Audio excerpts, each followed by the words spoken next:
দর্শক আমন্ত্রণ যমুনার বিশেষ আয়োজন doctors on call presented by BRP hospitals limited অনুষ্ঠানে আপনাদের স্বাস্থ্য বিষয়ক নানা প্রশ্ন আর সেসবের তাৎক্ষণিক সমাধান নিয়ে আমাদের এই আয়োজনে থাকছেন দেশ বরেণ্য আর আধুনিক চিকিৎসা বিজ্ঞানের দক্ষ চিকিৎসকরা। এই পর্যায়ে আজ আমাদের আলোচনার বিষয় স্ট্রোক চিকিৎসা ও প্রতিরোধ। আলোচনার জন্য আমাদের সঙ্গে অতিথি হিসেবে আছেন ডাক্তার নুরুল আলম বাশার, সহযোগী অধ্যাপক ও বিভাগীয় প্রধান, নিউরো মেডিসিন বিভাগ, মুগদা মেডিকেল কলেজ ও হাসপাতাল। বিশেষজ্ঞ চিকিৎসকের পরামর্শ পেতে ফোন করুন 0298240052 এই নম্বরে। পুরো অনুষ্ঠান জুড়ে আপনাদের সাথে আছে আমি ডাক্তার আবু সাইদ শিমুল। দর্শক, স্ট্রোক শব্দটি কিন্তু এখন আমরা অনেকেই আসলে পরিচিত। দেখা যাচ্ছে কাছের কোনো মানুষ বা আত্মীয়স্বজন অনেকেই স্ট্রোকে আক্রান্ত হচ্ছেন। স্ট্রোক হলে আসলে কী করণীয়, প্রাথমিকভাবে কী করণীয় বা স্ট্রোক প্রতিরোধে কী করণীয়, এই সব বিষয় নিয়ে আমরা আলাপ করবো। আমাদের সাথে অতিথি হিসেবে আছেন ডাক্তার নুরুল আলম বাশার। আপনাকে স্বাগত আমাদের অনুষ্ঠানে। ধন্যবাদ। আপনার মাধ্যমে সকল দর্শককে আলোচনায় স্বাগত জানাচ্ছি। আসসালামু আলাইকুম। ওয়ালাইকুম আসসালাম। আমরা একটু জানতে চাই, স্ট্রোক আসলে শব্দটা অনেকে আসলে জানি, কিন্তু স্ট্রোক বিষয়টা আসলে কি, এটা যদি একটু বলতেন। মস্তিষ্ক হচ্ছে মানুষের শরীরের নিয়ন্ত্রকের একটা অঙ্গ। মস্তিষ্কের এক একটা ইউনিটকে বলি আমরা নিউরন বা কোষ। এই কোষগুলো যদি কোনো কারণে 24 ঘন্টা বা তার চেয়ে বেশি সময় ধরে অকার্যকর থাকে, তাহলে শরীরে বিভিন্ন লক্ষণের সৃষ্টি হয়। এই লক্ষণগুলোকে আমরা সামগ্রিকভাবে স্ট্রোক বলি। অর্থাৎ এই সবগুলো লক্ষণ মূলেই হয় স্ট্রোক। একটু যদি জানতে চাইছি, আমাদের অনেকেই বলে থাকেন যে হার্ট স্ট্রোক, অনেক হলে ব্রেন স্ট্রোক, এই বিষয়টাকে যদি একটু বলতেন। জি ধন্যবাদ। আমাদের অনেকের মাঝে এই ভুল ধারণা আছে, ব্রেন স্ট্রোক মনে করে হৃদরোগ বা হার্টের অসুখ। এই জন্য অনেক স্ট্রোকের রোগী নিউরোসায়েন্স হাসপাতালে না গিয়ে বা নিউরোলজি বিভাগে না গিয়ে জাতীয় হৃদরোগ ইনস্টিটিউটে শরণাপন্ন হয়, যার ফলে অযথা সময় নষ্ট হয়। আমি এখানে আপনার মাধ্যমে দর্শকদের জানাতে চাই, স্ট্রোক হচ্ছে মস্তিষ্কের একটা রোগ, এটা হৃৎপিণ্ডের কোনো রোগ নয়। কাজেই স্ট্রোক হলে আপনার নিউরোলজি বিশেষজ্ঞ বা নিউরোলজি বিভাগ অথবা নিউরোসায়েন্স হাসপাতালে। হার্টের ক্ষেত্রে ধরুন হার্ট অ্যাটাক বা এমআই বা অন্য আরও অনেক কিছু হতে পারে, কিন্তু স্ট্রোক শব্দটা শুধুমাত্র আসলে ব্রেনের রোগের জন্যই প্রযোজ্য। এটা যদি বলতেন একটু, স্ট্রোকের আসলে প্রকার ভেদ তো নিশ্চয়ই রয়েছে, কী কী প্রকারের স্ট্রোক হতে পারে? আমরা যদি বলি, মস্তিষ্কে যদি কোনো কারণে রক্ত চলাচল বাধাগ্রস্ত হয়, তাহলে এক ধরনের স্ট্রোক হয়। এদেরকে আমরা বলি ইস্কেমিক স্ট্রোক। যত স্ট্রোক হয় তার শতকরা 85% এই ইস্কেমিক স্ট্রোক। অথবা মস্তিষ্কের রক্তনালী যদি কোনো ক্ষণে ফেটে যায়, মস্তিষ্কে রক্তক্ষরণ হয়, তাহলে যে স্ট্রোকটা হয় সেটাকে আমরা বলি রক্তক্ষরণজনিত স্ট্রোক বা হেমোরেজিক স্ট্রোক। যত স্ট্রোক হয় তার 15% হচ্ছে এই ধরনের স্ট্রোক, হেমোরেজিক স্ট্রোক।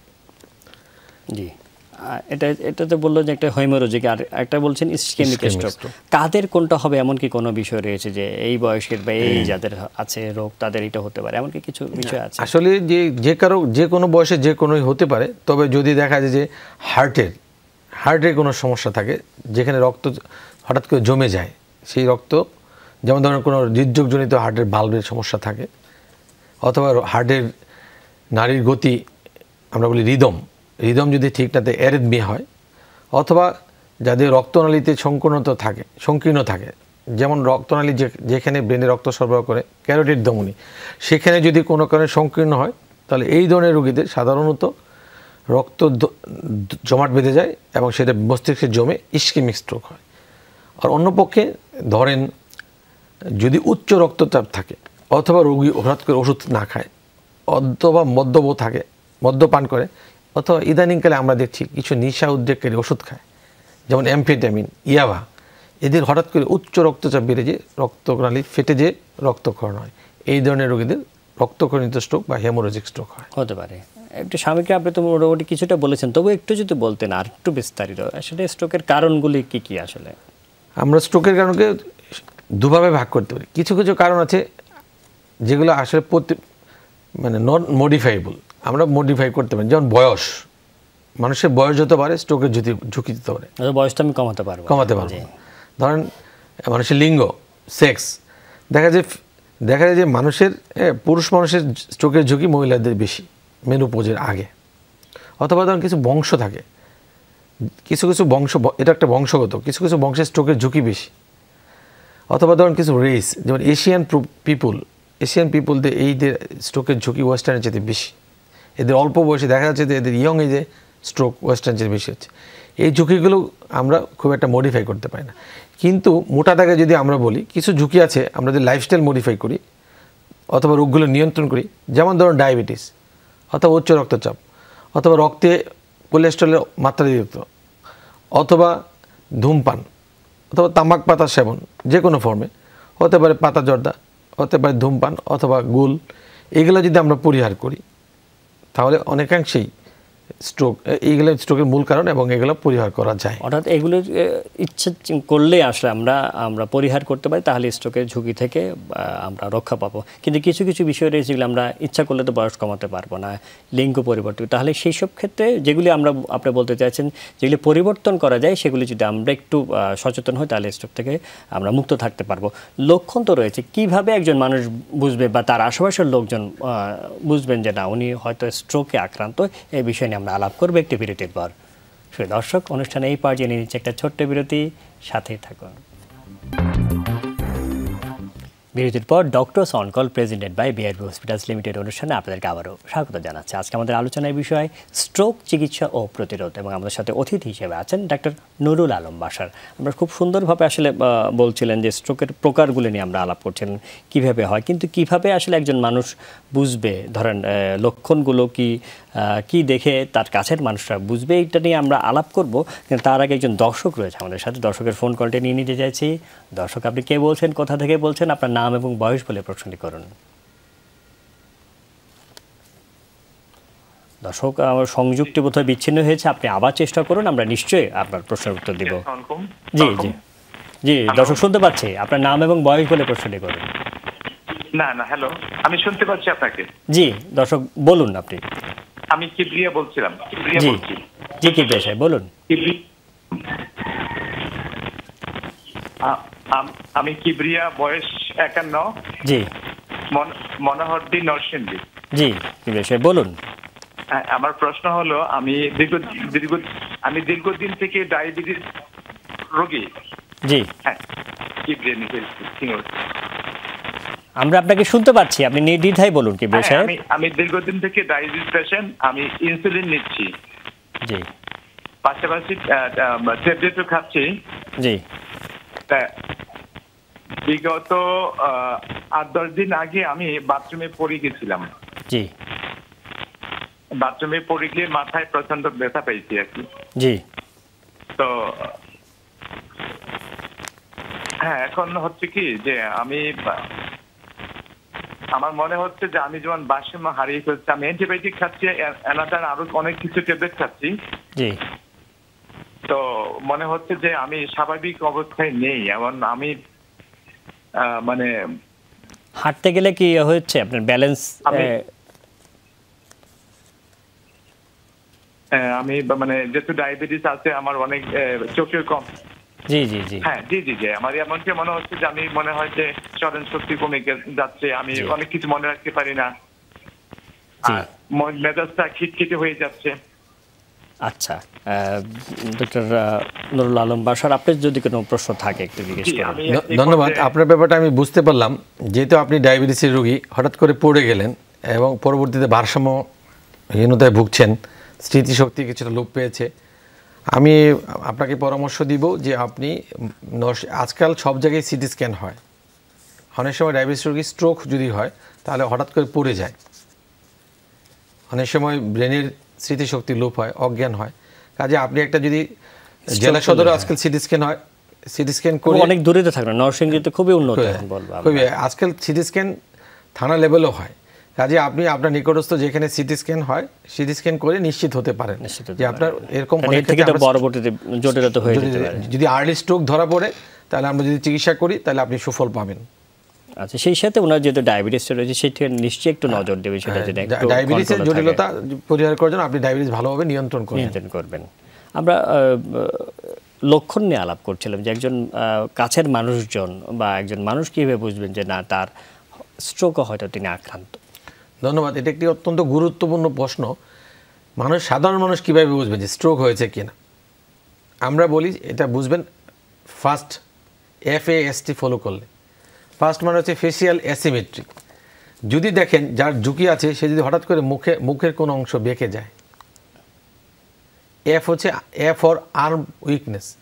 হঠাৎ করে যদি কোনো শরীরের ডান সাইড অথবা বাম সাইডের দুই হাত পা অবশ হয়ে যায়, অথবা যে কোনো হাত পা অবশ হয়ে যায়। S for speech. স্পিচ হচ্ছে যদি কোনো কারণে কথায় জড়তা চলে আসে অথবা কথা একেবারে বন্ধ হয়ে যায়, তাহলে আমরা ধরে নেব যে উনি স্ট্রোকে আক্রান্ত হতে পারেন। এটা খুব তাড়াতাড়ি যদি সন্দেহ না করি, তাহলে দেরি হলে একটু সমস্যা। আপনারা জেনে খুশি হবেন, বাংলাদেশে এখন উন্নত বিশ্বের চিকিৎসা অ্যাভেলেবল। যদি আমরা আর্লি একটা সিটি স্ক্যানের মাধ্যমে পরীক্ষা নিরীক্ষা আমরা বলছিলাম যে কি আসলে পরীক্ষা নিরীক্ষা করতে হবে, এই হচ্ছে প্রথম আমাদের সন্দেহ করতে হবে এরকম হলে। তাছাড়া যদি রুগী অজ্ঞান হয়ে যায় অথবা খিঁচুনি হয়ে যায় অথবা স্মৃতিশক্তি হারিয়ে ফেলে, তাহলে আমাদের স্ট্রোক হয়েছে ধরে নিতে হবে। পরীক্ষা নিরীক্ষা আসলে কি করে একদম সংক্ষেপে যদি বলেন। প্রথমে হচ্ছে সকল ধরনের পরীক্ষা, উন্নত বয়সের সকল বয়সে সারা দেশে অ্যাভেলেবল। এটা রাজধানী, বিভাগীয় শহর, জেলা শহর, ইভেন কি থানা সদরে আছে। আমাদের প্রথমেই নিশ্চিত করতে হবে স্ট্রোক হয়েছে কিনা, এবং এটা করতে হয় সাধারণত সিটি স্ক্যানের মাধ্যমে। সিটি স্ক্যান করলে আমরা বুঝতে পারি স্ট্রোক হয়েছে কিনা, আর হলেও বুঝতে পারি এটা কি, একটু আগে আমি যেটা বলছিলাম, যেটা কি রক্তক্ষরণজনিত স্ট্রোক বা ইস্কেমিক স্ট্রোক। এটা বোঝা আমাদের অত্যন্ত জরুরি, কারণ এটার উপর নির্ভর করে রোগীর চিকিৎসা। যদি আমরা আর্লি বুঝতে পারি, 4.5 ঘন্টার মধ্যে বুঝতে পারি রক্ত জমে গেছে, তাহলে যদি উন্নত জায়গায় আমরা রেফার করতে পারি, তাহলে রক্ত চলাচলের জন্য ইঞ্জেকশন দিতে পারলে আমরা রোগী স্বাভাবিক জীবনে সহজেই চলে আসে। কোনো কোনো ক্ষেত্রে সিটি স্ক্যানে বোঝা যায় না, সেক্ষেত্রে আমরা এমআরআই ও ব্রেন করতে পারি। তাছাড়া অন্যান্য পরীক্ষা আমি একটু আগে যেরকম বলছিলাম, যে কারণে হয়, যেমন রক্তের সুগার, কোলেস্ট্রল, অনেক সময় হার্টের রোগের কারণে স্ট্রোক হয়, সেগুলোর জন্য আলাদা আলাদা পরীক্ষা করতে হবে। কি কারণে হয়েছে সেই কারণে আমরা যথাযথ পরীক্ষা করতে পারি। এই যে আমরা তো পরীক্ষা নিরীক্ষা করলাম, রোগ নির্ণয়ের আপনি লক্ষণগুলো বললেন, কিন্তু চিকিৎসা কি, এই চিকিৎসার ধরন কি, কিভাবে চিকিৎসা দেওয়া হয়, এই সব বিষয় নিয়ে আমরা আলাপ করবো একটি বিরতির পর। সুধী দর্শক, অনুষ্ঠানে এই পার্টি নিয়ে নিচ্ছে একটা ছোট্ট বিরতি, সাথেই থাকুন।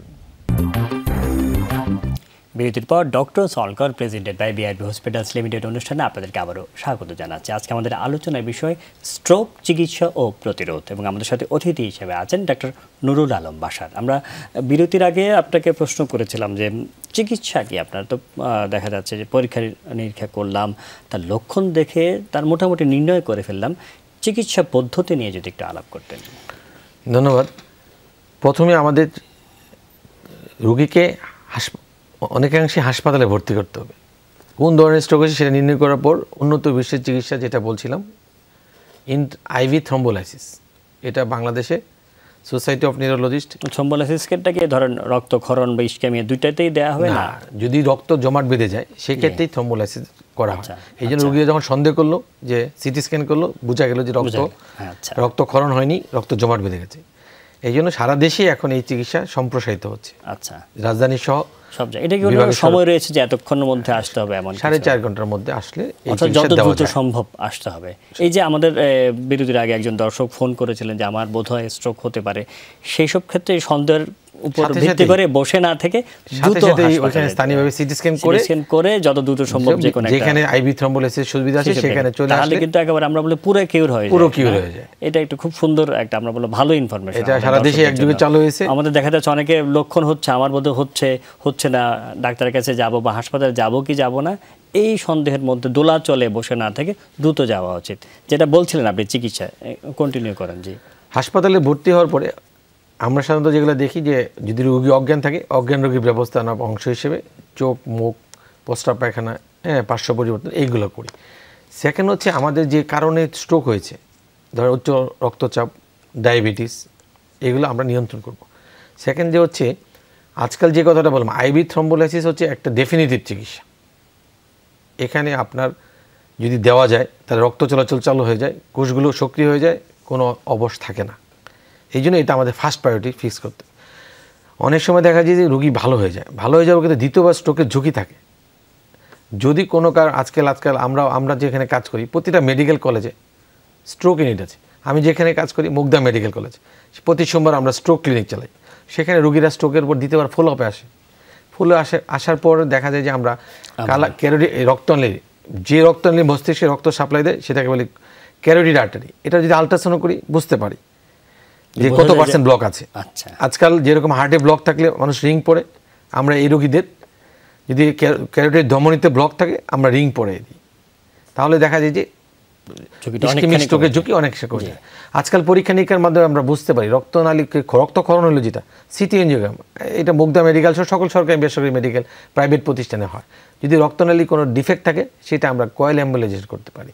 কাজেই কারণ যদি আমরা সঠিকভাবে নির্ণয় করতে পারি তাহলে দেখা যায় যে ওই কারণটা যদি যথাযথভাবে চিকিৎসা করতে পারি তাহলে এই যে আমি যেটা সামগ্রিকভাবে যেটা আপনার আলাপে বুঝে, আগে আমরা দেখতাম যে স্ট্রোক হলে মুগিটা শুয়ে আছে, ব্যায়াম করাচ্ছে, নাকা নল দিয়ে খাওয়াচ্ছে, কিন্তু এখন একদম সুনিশ্চিত ডেফিনিট চিকিৎসা সেটা আবিষ্কার হয়েছে। একদম রোগীটা এই চিকিৎসাগুলো করলে তো রোগীটা পুরোপুরি সুস্থ হয়ে একেবারে সুস্থ স্বাভাবিক চলবে।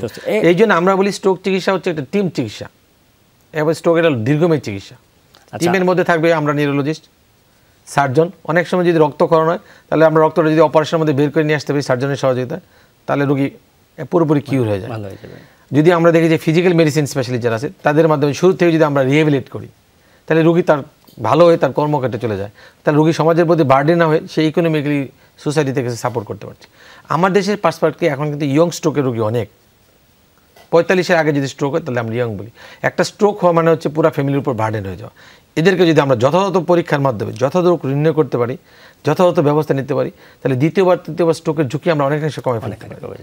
এবং এরা যদি ভালোভাবে সমাজে রিহেবিলিটি হয় তাহলে পূর্বে কর্মক্ষেত্রে চলে যায়, পুরোপুরি সুস্থ হয়ে যাবে। আমরা অনুষ্ঠান একদম শেষ পর্যায়ে চলে এসেছি। ডাক্তার নূর আলম বাশার, এখন আমাদের সাথে থাকার জন্য আপনাকে অসংখ্য ধন্যবাদ। আপনাকে ধন্যবাদ। আপনার মাধ্যমে সকল যমুনা টিভির সকল ধন্যবাদ দর্শকদেরকে ধন্যবাদ জানাচ্ছি। দর্শক আসলে যেমনটি শুনছিলেন, স্ট্রোক এখন আর কোনো কিন্তু অভিশাপ নয়। আমরা ছোটোবেলায় দেখতাম কিছুদিন আগেও যে স্ট্রোকের রোগীরা বিছানায় পড়ে আছে, অযত্ন অবহেলায় নাকে নল দিয়ে খাওয়াচ্ছে, ফিজিওথেরাপি করছে, কিন্তু এখন আধুনিক হয়েছে। বাংলাদেশ অনেক দূর এগিয়ে গিয়েছে স্ট্রোকের চিকিৎসা ক্ষেত্রে।